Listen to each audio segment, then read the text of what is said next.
Decenas de extranjeros, principalmente nacionales haitianos, quedaron varados por más de 24 horas, situación esta que lo mantenía incómodos, quienes se alarmaron pidiendo una explicación.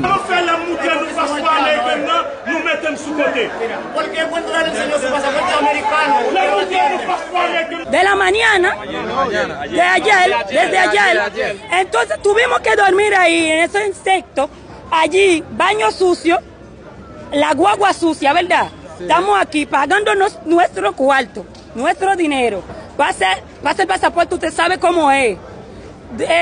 La aviso otro bobo, ¿verdad? Tenemos que pagar la guagua, $40, $20 para chequear. Ellos lo cobran desde allá. Y ahora estamos aquí haciendo fila. Ellos están diciendo, no hay señal, no hay sistema, no hay luz. Entonces estamos de pie en una fila, ahí hay más de como 300 gente.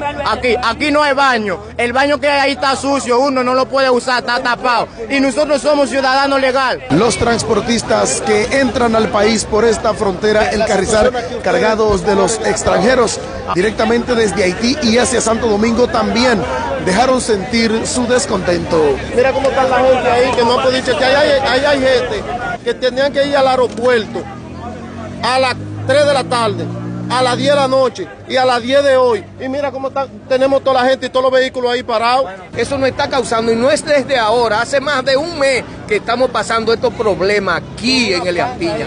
Y entonces di que la planta no sirve, que no sirve esto. Entonces nosotros como choferes, hoy teníamos propuesto, si no toman una decisión a las 9, pararnos ahí todo la guagua.